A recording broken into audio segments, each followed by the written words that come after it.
Hello friends, स्वागत छ हजुरहरूलाई आजको मेरो मिनी ब्लगमा। र यता हेर्नुहोस् त, भाइले चाहिँ चरो भेटेर ल्याएको रहेछ। अनि यहाँ गुडमा चाहिँ हालिदिएको थियो अब बास्केटमा साइकलको। अनि यता चाहिँ अब फटेङ्ग्रा खोजेर ल्याएर खुवाउँदै रहेछ।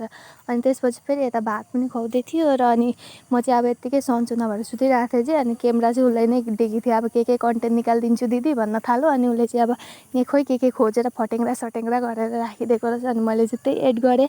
र अहिले चाहिँ अब भिनाजु पनि घर जानलाई निस्किन आँट्नुभएको थियो। अनि कहिले जानुहुन्छ र भिनाजु, म बाई भनेर भित्र गएर फेरि सुत्न जाऊँ भनेको, निस्किनै आँट्नु भएन बल्ल बल्ल। अनि यता चाहिँ निस्किनु हुँदैछ भिनाजु। अनि भिनाजुलाई चाहिँ अब बाई भनिसकेर म फेरि आएँ बिस्तरमा यता सुत्नु भनेर। अनि यता भाइले चाहिँ फेरि चरो लिएर आए चाहिँ रुममै, दिदी हेर त भिडियो गर त, मैले बोलाउँदा आउँछ भन्न थाल्यो। अनि साँच्चै नै यसो हेरेको त कति मजाले बोलाउँदाखेरि उसँगै जाँदो रहेछ चरो, फेरि बानी भइहालेछ 2-3 दिनमै।